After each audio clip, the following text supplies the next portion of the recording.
it's your girl Mars, aka Life on Mars, here on this YouTube channel. If you are new here, I just want to say hey vibers, hey, and if you're an OG viber here, then welcome back. So I want to do things with this particular vlog a little differently for the day, and I hope I can get this out with no technical difficulties. I was having issues with my phone, and it was just not going well. So first off, today is October 2nd. First, I want to say happy new month to everyone out there. And I don't know why I feel like I'm nervous to tell this story, because I'm not nervous because of really any particular reason, but it is hard to kind of get this truth out, you know, and things of that nature for what I'm getting ready to bear with you guys. And yeah, I also am glad that it's October, because it is what Vlogtober is what they call it, October, Vlogtober, whatever. So I want to kind of like try my best to participate, even if I'm not able to hit a little, you know, video every day with you guys. At least I'm trying to put some type of content out there to help at least with my metrics. So again, if you're new here, make sure you like, comment, and or subscribe. I love comments. I love engaging with you guys. So don't be shy with leaving comments down below. Okay, so this particular story that I want to, or story time that I want to share with you guys, first, my mind is doing a lot right now. Before I get into anything, actually, I don't know if you guys can see, but we're actually in my beauty room. I'm just going to give you guys that. That is actually my business logo, Vow to Brow. So I put this wall panel up. It's actually not even finished yet. I still have some more designing to it to do, like some stuff to make it kind of like really pop. So yeah, I'm in a new place, new area of my home, and if y'all can see, the body is blotting down, honey. Period. Yes, y'all see me. Y'all see me. Yeah, period. But anywho, I'm going to try my best to make this story not so lengthy. So this is actually a story time about how I was about way close to being homeless, thanks to a family member. And you know, God wasn't going to see it that way, and my grandmother wasn't going to see it that way either, my guardian angel, and that's point blank and period. And before I get any further, I do want to clear the air to say that I do not have any ill will towards anyone. These feelings, or what may come across in this particular video and story time, are from those feelings that I had at that time, because, you know, sometimes, I hate to say it, but sometimes family just not shit. And that's how I was feeling at that time. I was coming from a place where I just felt like I didn't really have a strong family tribe, honestly. Which is very much needed, but I feel like it's very lacking, just not in my family, but also in, like, just in the Black community, period. And it's unfortunate how things went down with this particular story, and I guess I'm just going to finally start it here. We're going to take you guys back to about 2019. 2019, you guys know that I lost my grandmother in 2019. The home at that particular time that we were living in, I'm not going to say anybody's name, but I am going to probably give them letter references.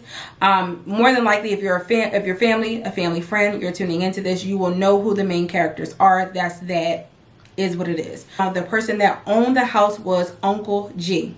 I'm just going to leave it there. Uncle G owned the house. And anyway, 2019, my grandma got sick, and the arrangement of me living with my grandmother was, as long as I, you know, lived with her, which I was living with her already, and also I was a live-in caretaker. I helped her. She was disabled, you know, elderly, things of that nature. You know, that would provide me with room and board. But even before I even took that on as her caretaker, I was already living with my grandmother. So all those things basically came natural. Grandmother gets sick, and I knew that prior to my grandma getting sick, because she got sick on and off often, it wasn't anything that was new.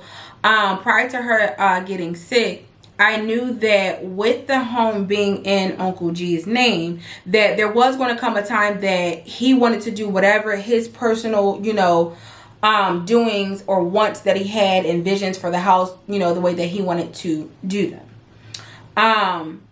And that was fine. I knew that. I actually even put my girlfriend up on game at that time that I knew that's how that was going to go. So there was going to be a time that I had to prepare.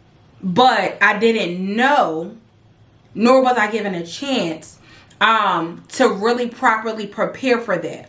Before my grandma got sick, Uncle G knew that pretty much everyone was preparing to go to Aruba for a trip, for a family wedding, actually for a family wedding. And we prepared for that. And honestly, as far as my knowledge, there was no issue at the time that my grandma was actually living, but was sick and already off to the hospital, or right before she got sick. There was no issue, as far as my knowledge, for him to basically go about it the way that he did. It was almost like I was just slighted and blindsided by a lot of things that was actually happening how they were happening. It wasn't the fact that I didn't know what was going to happen. I just didn't know it was going to happen as dirty as more respect was basically due a dog, point blank and period. And that's why I said family just really ain't shit. Bloodline and being blood don't mean shit. I'm just going to stand on it. Family ain't shit. And I'm not saying that now, because there has been other life-changing tragic events and family has come together, but I still pretty much feel and stand on what I said to those and whom is directed to. I mean, it is what it is. It's not no big, you know, kumbaya moment for me. I'm actually in a headspace where I know for sure that I'm not expecting an apology or anything like that. It is what it is, and anything that did go down, I stand 10 toes on that. Thinking about how passionate I am about, you know, family, loving, and the you know, looking back on things from my upbringing without me getting too emotional. That's just something that I didn't see for me. And like I stated, respect was due a dog. But grandmama gets sick. The date is getting closer and closer. This date, it was already previously, I meant to say planned and paid for. Somewhere between like that October or somewhere before that next year of 2019 getting there. The trip was already paid for. And already planned, set in stone for that following upcoming summer. And all I really remember is that there was a point where he came home and he made a comment that I knew just did not sit right. But I also expected it with the territory at the same time, because it just didn't sit right, because it was like, dang, the lady is not in my grandmother, your mother is not in the grave yet. So I don't know why you're telling me, oh, if she doesn't make it through this thing, you know, you got it. Like, you're being a butt already. You're being an ass already. And it's like, dang, you're basically, are you wishing death on your mother? I'm confused, because she's not gone yet. So anywho, that rubbed me the wrong way, but I really wasn't trying to let any negativity give to me anyway, because I'm like, I already got to go on the trip, knowing that my grandma had to be admitted to the hospital, you know, days prior. And, you know, I almost was willing to not go.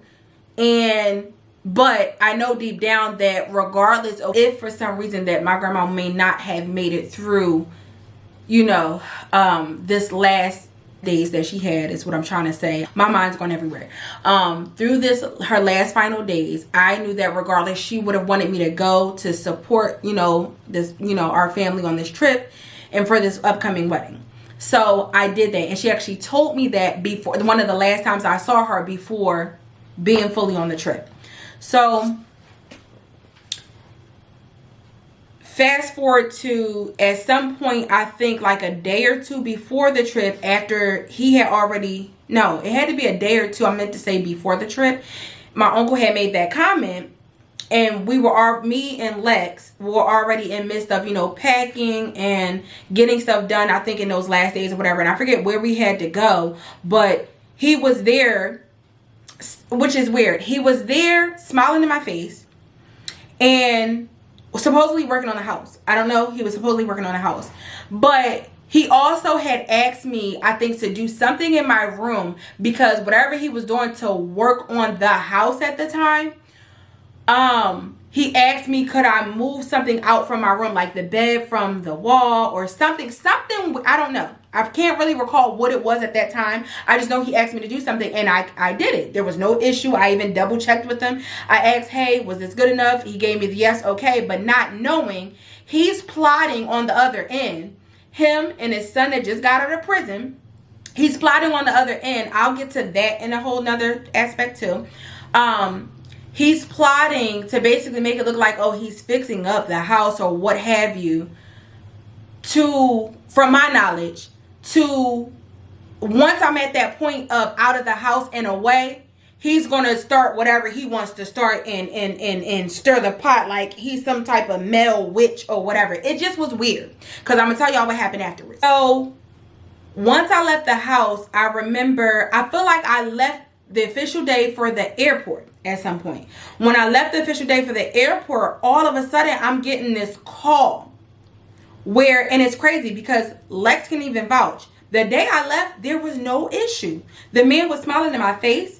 It, he and hi-hiing and whatever. He never said there was an issue. And Lex is my witness to be there. All of a sudden, when I went to the airport, this is before I could even board my plane. We went through check-in or customs. This is all happening before then. And before I even land to go anywhere or start my destination to go anywhere. He calls, and I forget what he said or what the argument was even about. But when I noticed that it was getting to the point where it seemed like he was trying to start with me for no reason, to make it like so he can have an excuse to kick me out so I can't return home, I put on game. And guess what? I cursed his ass the fuck right back out. You had the wrong niece, okay? And point blank, I guess I thought I was supposed to back down. He thought I was just going to let it slide. So as I'm kind of like, all I remember is in the middle of the airport, I said, what are you talking about? And once I felt me elevate, I really forgot where I was. I swear I felt like the whole airport was looking at me because it was just really weird. Like, sir, you're a grown ass man. I'm not about to argue with you. But I'm going to tell you right now, you got the right niece. Wrong niece, but right niece, okay? I'm not finna do this with you.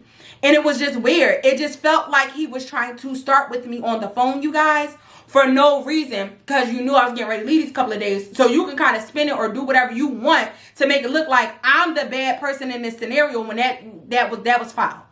So all I remember, at some point, boom, I hangs the fuck up. We argue. Whatever, I don't even remember what my words were at that point in time because I probably blacked out. Boom, I hang the fuck up. So once I hung up the phone, I was really irritated, y'all. I was very irritated. And I don't know what happened, but then it got switched to a couple days later while I'm in Aruba at this point, though. It gets switched to, oh, and you need to apologize for that Facebook post and da-da-da-da. No, I don't. No, I don't. I'm getting family members calling me while I'm on the trip saying, oh, well, he about to do this. And he's basically stating that you can't come back there. Or if you come back there, the locks has changed. The locks is this and da-da-da-da. Whole time I'm calm as hell like, okay, whatever y'all say. And then I'm also getting family members on top of that, which is why I said and still felt at that time that family wasn't shit, because I'm getting all these calls about what he's doing while I'm on the trip. I can't even enjoy the trip. And mind you, my mind is already feeling some type of way because my grandmother is sick. We don't even know if she's going to make it out of, what's going on here. And now I got to argue with a grown-ass man that is supposed to be my blood, that is starting with me. You got to be kidding me. I can't make this shit up. You got to be kidding me. So, I'm just numb to the bullshit because I'm like, I feel like I know for a fact that you're doing all of this on purpose just for the fact and have the reason that now that I'm out the house, you can do whatever you want. Which, I mean, you can. That's fine because you own the house. But the way that you did that, yes, and I'm speaking directly to this camera here, the way that you did it was really fucked up. It felt like I honestly didn't have a chance, which I'm now realizing. It felt like I was never going to get a chance because guess what? Another family member who was closer to me and kin, who I really don't want to, drag her into this. But because, unfortunately, it's been a known fact that she has burnt her bridge. I don't know why, but I think somewhere in there I got put in that. I got put in that when that's not even how I operate. That's never been how I moved. Very loyal, very punctual. Sometimes when I say punctual, very thorough in everything that I do, and very honest at whatever I do. I don't leave people with IOUs. I like to pay my bills on time or ahead. Okay, never been like that. You get what I'm saying? And I never been a person to stiff anybody over nothing. I've been an honest person. My grandma vouched for that, and anybody that ever had dealings or business or whatever with me can vouch for that. So I felt like I got treated like the other niece that stiffed people because I'm younger or whatever. I don't know. And when I say younger, I'm just saying like that young, as in these young people, this, young people, that. I got basically placed in that without giving a fair chance. And it was just like, toss it out. And it's crazy. You're supposed to be my uncle. And honestly, it's weird because at that time, at some point in time, I believe in my teenage years, up until a certain point, this was like one of my favorite uncles at one point. But you ruined that. So, anywho, fast forward, we're in Aruba. I'm getting phone calls, about, oh, your uncle's doing this, your uncle's doing that, and I'm so sorry, and whoop whoop whoop, but you can't come here, you can't do that. And then it was just weird because it was like I'm not gonna lie, I did build an angriness with my family too, because it was one of them things where I don't know what that man is telling y'all, but it's almost as if, I don't know, like y'all are believing it, which is weird. And he hasn't even been here. He just got there because his mother got sick. My grandma got sick. So I don't know what he's feeding into y'all. And I also don't know what's all this, he's changing the locks, he's doing this and all that. I really don't care. I'm here to enjoy the trip, and that's that. Now I want to fast forward to when we did actually land. I was like, before that even happened, my mood was already off. And heavy before I even answered the phone for him, because it almost was like when I landed in Aruba, despite that happening, I felt, and if Lexi can vouch for this too, I was very sad the whole entire time, because it was almost like once we landed in Aruba, like literally, and I remember it, and before I even got other phone calls about her actually passing, I felt like my grandma's spirit, like I just didn't feel right. I felt like my grandma's spirit really like left me. And that was hard on its own. So that was hard on its own, even thinking about it. And a lot of you don't know that besides even in my adult years with living with my grandmother, she actually raised me. We moved down to Texas. We did high school, from middle school all the way up into high school. And then till about 2009, we all moved back to Philadelphia, moved back to our hometown, Philadelphia, from Texas. She helped give us, like a better way. She helped pave, a better way for us, better schooling and things like that. And she did a lot for us. She also helped get me and my sister out of the juvenile system.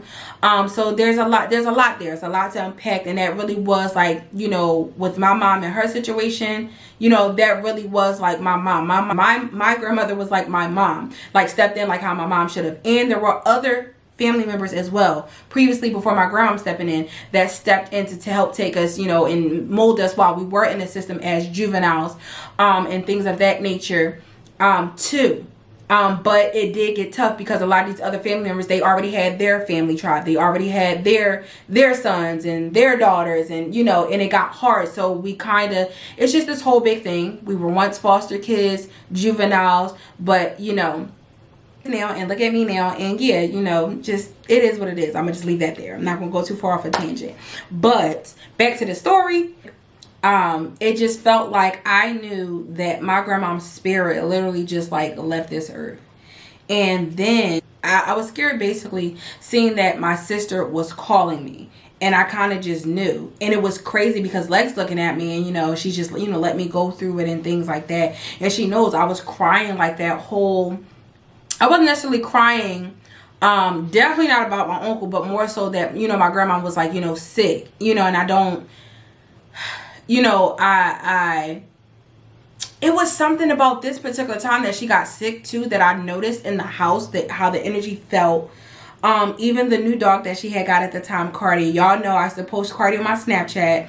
And anywho, it was just something about it. Even how Cardi was acting, how when grandma usually leaves for her appointment, she doesn't act like that. So it's like, you know how they say like dogs pick up on stuff. So it's like I'm going down, like how my memory is like flashing all of it, and just feeling, I just was feeling very heavy. And I felt like at the start of my trip I couldn't even enjoy it because I knew all of these things. And then here we got old man Uncle G being a ASS for no reason towards little ass old me. So it was just very uncalled for. And then you would have thought that I really owed this man something. You'd have really thought I owed this man something. And it's like, sir, huh? Come again? Like, it just was very, very corny to me. And point blank, my sister calls, and when she calls, I already knew. I just told her, I was like, I know. And I was like, I'll talk to you. I'll call you back. I just had to like really be in that moment. So that happens. Meanwhile, I'm still getting calls. And I think for like a day or two, I actually turned my phone off because I was like, I'm not about to I keep getting these calls about, oh, your uncle said, and oh, something about a Facebook post, and oh, you need to apologize. No, I don't. I said what I said. And I will see him at 2403 when I get back, when I touch down. So anywho, crazy thing is, at the time, I didn't really know where I was going to go, but I knew I didn't want to be there because you can kiss my whole ass. I would rather, if I'm going to reciprocate this type of energy from family, I would much rather be out on the street somewhere. Much rather. If that's the type of energy you come in with. And to rather see, and then it was almost like you would rather see this said loved one out, down bad, or possibly to need you. No, wrong niece. Sorry. Not sorry. And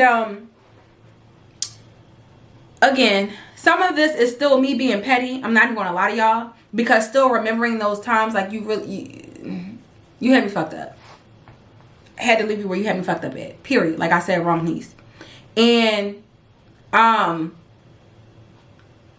only that, to be very honest with y'all, not only that, I also felt as though I had that mentality that family's not shit and that I didn't have a tribe or a support system or nothing, because family is telling me all of what I can't do instead of helping, or what I should have did instead of helping. I should have needed somebody that's trying to see me out down doing bad to want or to need them. No, y'all are tripping. Y'all tripping hardcore, real bad. Y'all down real bad. And it's not gonna work like that.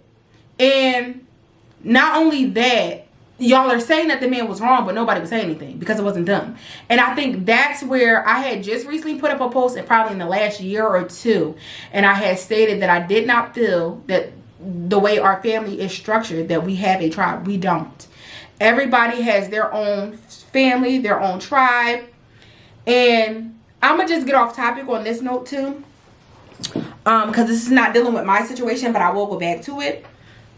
Just, this is what I mean by, like, in the black community, me and my best friend had a conversation. One of my best friends, we had a conversation, and the conversation consisted of the difference of people that do grow up in two-parent households versus a single-parent household. Now, I'm not saying that, because you can have a one-parent household that can be carrying it just as much or better than a two-parent household. So I don't want to misconstrue that, but basically, you have these black families, and it's like you have these black families and their children, they're not being passed anything generational. They're not being passed anything, about how to build credit and how to do all these things, run a business and all that. They're not really being passed down these things on how to do certain things for themselves. They're not being passed down these things. But we all know, I'm just going to point here, we know what that's code for. We all know that in these communities, they're teaching them how to do credit. They're teaching them how to run the business. They're teaching them how to, and they're actually somewhat of a support system. Now, the percentage versus this color towards this color, It's different. Now, I'm not saying, again, I can't say that all people this color are teaching their families that, because there's a lot of, you know, other poor families out there or unknowledgeable environments and things like that out there too in this color as well. So I don't want to, you know, go too far on that. But more than likely, the background and that I'm coming from, you got to get it from the mud. And that's just point blank and period. What other people is, they get handed the blueprint to everything. And in some of those cases too, when you're coming from a 2-parent household versus a, you know, 1-parent household or a no parent household, you gotta work a little bit harder. You gotta work a little bit harder, and that's just point blank and period. So I feel like as I reevaluate traumas that I did have in my upbringing, being labeled a juvenile as a kid, because as a kid we were unsupervised, and my mom probably was, I hate to say it, at that time maybe high out of her mind somewhere, or doing something with some crazy people or whatever, and we're being unsupervised. So once we get snatched up into the system, because she wasn't really, you know, she was doing the best that she could, you know, dealing with her own things from her upbringing, bringing in her trauma. It's just trauma being repeated. And with the trauma being repeated, point blank, look at us. We get in the system from the age of 5, foster homes, juveniles, therapy sessions. Do we want to kill ourselves? About suicide and all that other crazy stuff. And it's weird because I'm grateful for my family that did step in. I am grateful for my family that did step in at those times in my childhood and the trauma that y'all tried to keep us from. But it's weird how it comes back to you as an adult, especially once you go through life, especially when you go through certain things. Because I never thought that things that I went through, because my family tried their best to keep it from us or knowing what's going on. But you do realize, like, wow, this is really repeated trauma. And before my mom's trauma, before my mom's trauma, there was trauma from my grandmother and how she had to raise her kids and things of that nature. So it just goes and it goes on. But I bring that up because point blank, I very well could have been homeless. Okay. And it's crazy because I really didn't, because I'm such a prideful person. I did not want to ask a friend to take up space in their home. Me and my girlfriend also were very kind of new in our relationship. I don't even think we were a year. We may have been coming up on a year of knowing each other, but not necessarily like dating.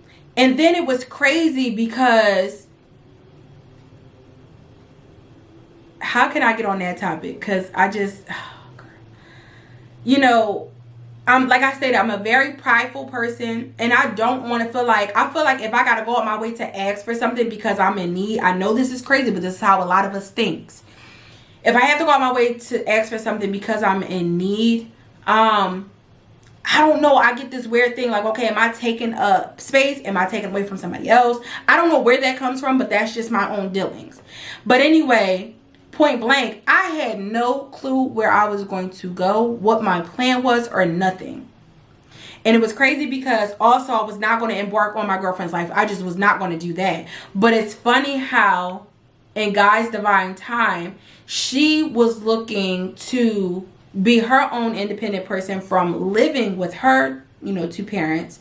And she actually showed me in ways that she was prepared to like live her own. She actually was manifesting, you know, certain objects, like things for a kitchen, and she had a whole tub of things that she was like, okay, one day I'm gonna utilize these things. She had all these things that she wanted, even though she was living with her parents. And then you have my situation, unfortunately, which I didn't intend to even have that for us to be in this situation. And I'm saying us because I met her, I'm going through this, and it just sounds like a bunch of drama that I didn't even know was going to happen.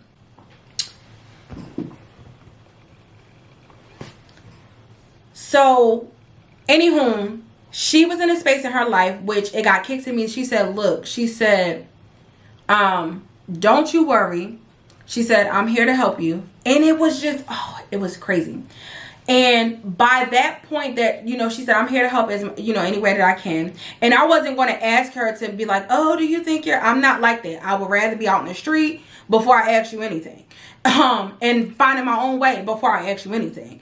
And anywho, I had it planned where, not necessarily planned, but also to just go ahead and say, hey, to one of my best friends, shout out to her, to ask her, hey, I need to find a place to stay temporarily until I can get on my feet or whatever. And my best friend was with willing arms, like, you know, no problem, come on over. So just so happened, however, I also, what my family don't know is that at the time I was fighting a injury case from septum. Now with that, which is why I say, you know, a couple people on both ends got shot in the foot, but it's okay. And I was also working a full-time job. Yeah, period, because I'm always gonna hold it down. So it wasn't long that I wasn't gonna find my own place of my own. However, just so happened I ended up living with my best friend, and it really was only a week and a half, I believe, a week and a half, somewhere in there, that this case I was fighting, karma. I had the last laugh. From homeless to not gonna be homeless no more. Okay? I had the last laugh where just so happened my money came through from this case that I was fighting for 3 years prior.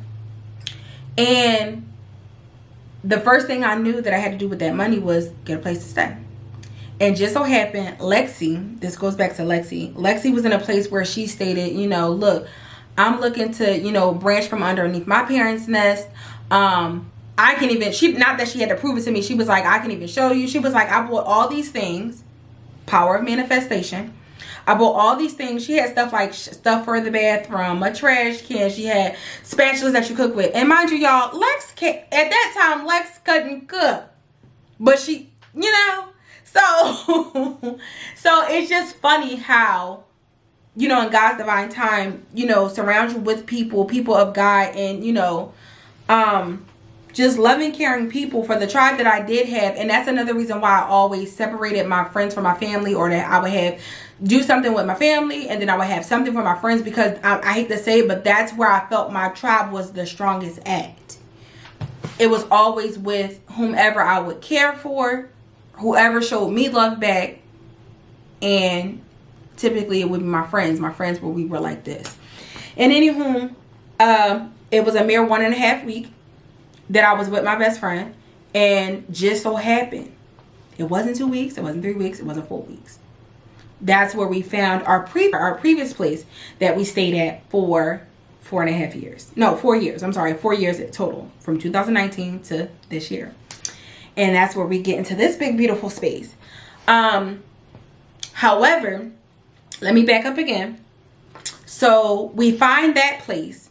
So I'm going to back way up, actually, because I skipped a couple parts.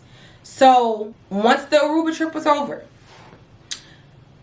I already knew once we hit ground zero, I don't know why I'm calling it ground zero, but once we hit, you know, we're on the ground, I knew that my end goal was to go get my stuff. I had already secured and talked to my best friend about staying with her. She already gave me the green light. I ended up going straight home to pack my things. And the crazy thing is, again, I had already got the news that my grandma had passed. And another thing where I felt slighted was that nobody stopped in that instant. At this point, with me coming back from the trip, everyone's getting ready for a funeral, so they have to do the obituary. It didn't dawn on not one person that was already there, not even Uncle G, to at least ask me did I want to have some part in the obituary. Some part as in, like, you know, what pictures. Grandma stayed on my Snapchat, and everybody on my social media following knows that she stayed on my Facebook, and she stayed on my Snapchat. Nothing but memories. Slighted again. I had no say, no doing, no nothing in my grandma's funeral or the obituary. I had to come home to feel like if I say anything, I ain't say nothing to nobody. I didn't say nothing to nobody. Everybody knew what I was there for. And nobody asked me how I was feeling. And at the time, my mom hadn't even gotten there just yet. And she's telling me all this other stuff like, oh, you need to do this. You could take him to court. He can't do that. You got proof that you live there. Da, da, da, da. And honestly, some of them things, if I would have known better, I actually would have did it. I actually would have done it. And I got to feel like I probably would have had the upper hand. I don't care that you own that house or not. I have proof that I was living there. Point blank, period. And you touched my belongings. Like, it doesn't matter that you... It doesn't matter. I did find that also... I am not even going to really go all into it. But I did find that also because you were a person of the military or is a person of the military, there are some things that were actually violated. But hey, remember, I'm just the girl that you kicked out at that time. It's okay. I'm just the... Might as well say stranger. Because that's how respect wasn't due a dog. Respect was due a dog, and I didn't get that. So that's how I remember it. But anyway, came home, packed my stuff, guys, and I didn't say nothing to nobody. And I not only was I slighted out of that portion of having any dealings with my grandmom's obituary, nobody asked me how I was feeling, which is crazy to me. And I think that's where the family thing kind of changed for me, from any standpoint, from everybody. It was what it was. But I still tried to show up with the, you know, and participate if there was a family function. But I got tired. I don't want to go too far off a tangent, so I'm not going to get too far into that just yet. Because that's a whole nother part. I may save it for part 2s. I don't know. But I didn't have a say in that. And then I go upstairs to find out, for anybody that may not know this, my grandmama had the biggest room because she had like a outdoor indoor patio thing that was extended to her room. And then my room was the second biggest, again, because it was only us just there. So with it just being me and my grandma there originally, here's where things got tricky, and here's where things started to make a little sense as to why my uncle did what he did the way he did it in my head. But people don't know that I know, but I knew. I didn't know at the time, but I later knew. And the thing was, my uncle also was preparing for his son. I think was it the year prior? I don't know if it was 2018 or if it was the same year, like earlier that year. I think it was earlier that year. His son had just got out of prison. We're going to call him Cousin M. So Cousin M gets out of prison. Everything was cool up until, I can't really say up until a point, to be very honest, because I was cool. He was cool. I was cool. I was cool. He was cool. But I didn't know that technically I was being backstabbed the whole time I was there about somebody plotting about this room because I have the biggest room. When no shade, dog. But I was there before you, bro. I don't care that your dad owns that house.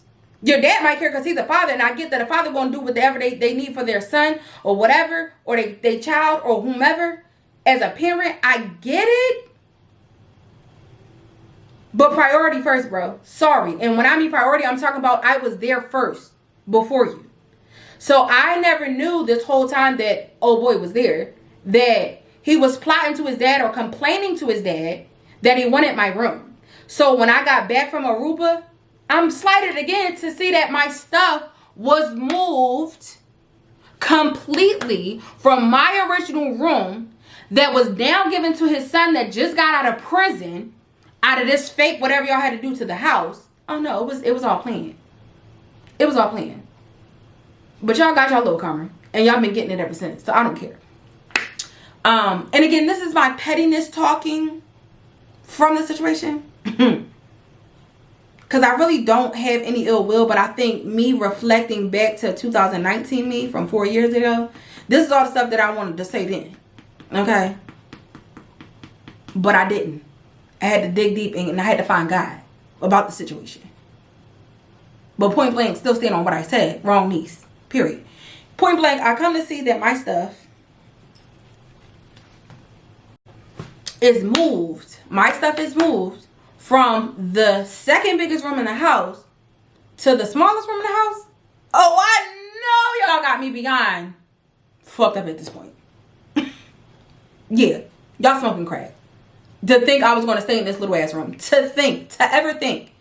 And I don't understand why we're complaining, because, dude, you just came out of a fucking cell. You just came out of a fucking prison cell. So now you're, the audacity, the motherfucking audacity to want the second biggest room in the house. It would have been no different. Sorry to say, because it's the smallest room. It would have been no different. You still got luxury in that room compared to where you just been since you were 17. You're now 40s, in your 40s. But whatever. So, point blank, the plot was thickening the whole time behind my back, point blank and period. And I let it slide because I was hearing stuff when I was in Aruba. But I didn't care, because once once Uncle G had his mind made up for whatever the ill will or whatever, that was that. But I'm not going to sit up here and accept like, oh, well, that's just Uncle G. Oh, that's terrible. Respect is due a dog. And that's all I'm going to keep saying this whole video. That was terrible. And I didn't see it coming like that. I didn't. Not like that. I knew that there was going to be a time I had to elevate out of that home eventually if something happened to my grandma. Yes. And I'm just so thankful that I was able to tell Lex and put her on game, because we were able to kind of prepare without preparing. You get what I'm saying? Anywho, I go in there. I don't say nothing to nobody. I packed my stuff without saying shit to nobody. And I did. Okay. Stayed at my best friend's house for 1.5 weeks, because on top of my weekly pay, when I was out here getting money, I just hit a case. So my blessing comes through. That was nothing but God, and grandma's still by my side. Because look at how ironic, as long as I was fighting that case and going to therapy, that case hit within that same week that I was getting kicked out. It was already written. It was already in God's plan. It was already written. And we found a place within that week and a half. Did a tour. Loved it. It fit us. And boom. So, it was very short-lived to be at my best friend's house. Love her to death. I really appreciate it. But I just knew I couldn't be in somebody else's space for super long. And it's nothing at all against her. Nothing at all. It's just you don't want to take up space in somebody else's, place for too long, because it just starts to get, it can just get, tricky. And yeah, so that was that. Me and Lex put both our coins together. We got our place. And baby, homeless where? Put my feet up on my table. My table. Homeless where? Homeless where? Thank you, Lord. Thank you, Lord. Thank you for looking out. Amen. Period. And point blank, I got the last laugh out of that situation. You played yourself. And not only did you play yourself, because there was also something, since we want to talk about Facebook, there was something else that I had saw at that particular time, where now that Cousin M has now taken over the house, here the daddy is, Uncle G, blasting him on Facebook about how he didn't pay this and he didn't pay that. What would you look at that? But you wanted an apology from me about something about Facebook. And here y'all are. Here y'all are. Karma. I saw it. Karma. And I still remember it. Petty and all. Karma. Got my nice little kiki out of it. Karma. And after that, another thing that I feel like was kind of also slap in the face was that because I already had a routine with living there, when my case hit, it could have been me and Lex still there. Very much so. And then it just didn't make much sense at all anyway as to why my back was getting bit out about that second room when, unfortunately, when Grandma passed, there's a whole nother room that's available. That is the biggest room in the house. You could have more than gladly took in that room and I still already had the other space. So point blank, it could have been possibly 3 incomes coming over at 2403, but What we thinking? What we thinking at all? No. That's why you got your karma the way you got it at that time. So it is what it is. But anywho, we moved into our new place and we were there for 4 years, and now we're moving on up in the world, y'all, because we have a new lovely place full of space, 2 times bigger than the place we was at. Yeah. yeah, period. And I'm doing well. We're doing well. We're doing well for ourselves. You know, it's really a big blessing, to be honest, to like really, you know, work hard, stay 10 toes down, believe in God, and really manifest everything that you want. Manifest everything that you want. And also, I have to give, like, really, like, tip my hat off to my girl, because, you know, it's almost as if, too, like, what would have happened in some ways, too, if I would not have met her. And not saying that I wouldn't have prevailed as I always do. One thing about me, and that's one thing I do appreciate about my family. So I don't want to just say how I left it, because again, these are my feelings. Anything that y'all hear me say that's kind of petty, on the petty side, is really my inner feelings from those times. I don't feel like that now, because I unfortunately had a new tragedy that happened in my life where I lost my mom. You know, so, you know, and the family, you know, did come together, you know, and there was these same people that wanted to be wanted to be needed. Then you got other ones running their mouth that, oh, we waiting for this and we waiting for that, when that wasn't the case. One thing about me, one thing about Vanessa's child, she gonna make a will out of a way every time. She gonna squeeze some pennies and make them into some quarters, $1, and I don't care how I gotta go get it. And one thing I do appreciate about the family, I will say, and especially a shout out to my aunt Wanda, because I got to grow up watching her as an entrepreneur, and that's the inspiration behind that. However, for y'all that know a little bit about my background, before I was a licensed esthetician, I was a makeup artist. That inspiration came from my grandmother. And to see these 2 women be as strong as they are, and honestly, I can't really speak for anybody else's, like, you know, like trauma, but to know that they also are women that came from making a will out of a way also, I really tip my hat off to y'all. I really love y'all. I really appreciate y'all. And I see exactly where I get it from. And I can't just say, you know, family ain't shit, because I can't say that now, because God really showed up and showed me different things that, you know, there is going to be time you are going to need family. You are going to need family. But the right ones. You're definitely going to need those right ones. And sometimes there's just, I'm willing to just accept now that there's going to be, you know, some that just spoil it, unfortunately, for others. And yeah, so that's basically how your girl basically beat almost being homeless. And that's where we're going to end this at. That was that. I got the last laugh, per usual. And yeah, it's up on these hoes. Like, I'm stopping. No, that's it. So I hope y'all enjoyed this story time. I told y'all I'm going to bring y'all some story time. So yeah, let me know what y'all think in the comments below, and I'll see y'all when I see y'all. Bye, Mars Vibe Shop.